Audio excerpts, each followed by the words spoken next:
The Lord spoke to Moses, saying, Sanctify to me all the firstborn, whatever opens the womb among the children of Israel, both of man and of animal. It is mine. Moses said to the people, Remember this day, in which you came out of Egypt, out of the house of bondage. For by strength of hand the Lord brought you out from this place. No leavened bread shall be eaten. Today you go out in the month Abib. It shall be, when the Lord brings you into the land of the Canaanite, and the Hittite, and the Amorite, and the Hivite, and the Jebusite, which he swore to your fathers to give you, a land flowing with milk and honey, that you shall keep this service in this month. 7 days you shall eat unleavened bread, and in the 7th day shall be a feast to the Lord.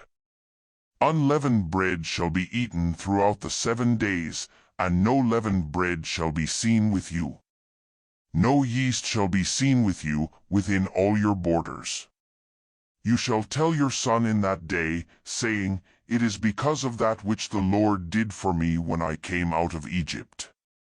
It shall be for a sign to you on your hand, and for a memorial between your eyes, that the Lord's law may be in your mouth. For with a strong hand the Lord has brought you out of Egypt. You shall therefore keep this ordinance in its season from year to year. It shall be, when the Lord brings you into the land of the Canaanite, as he swore to you and to your fathers, and will give it to you, that you shall set apart to the Lord all that opens the womb, and every firstborn that comes from an animal which you have. The males shall be the Lord's. Every firstborn of a donkey you shall redeem with a lamb, and if you will not redeem it, then you shall break its neck. And you shall redeem all the firstborn of man among your sons.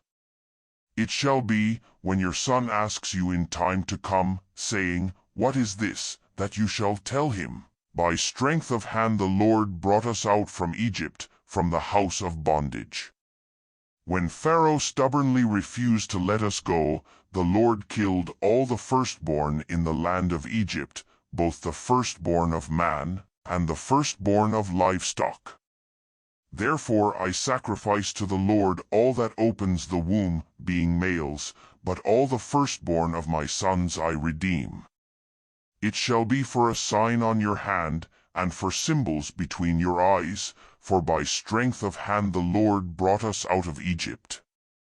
When Pharaoh had let the people go, God didn't lead them by the way of the land of the Philistines, although that was near. For God said, Lest perhaps the people change their minds when they see war, and they return to Egypt. But God led the people around by the way of the wilderness by the Red Sea, and the children of Israel went up armed out of the land of Egypt. Moses took the bones of Joseph with him, for he had made the children of Israel swear, saying, God will surely visit you, and you shall carry up my bones away from here with you. They took their journey from Succos, and encamped in Etham, in the edge of the wilderness. The Lord went before them by day in a pillar of cloud, to lead them on their way, and by night in a pillar of fire, to give them light, that they might go by day and by night. The pillar of cloud by day, and the pillar of fire by night, didn't depart from before the people.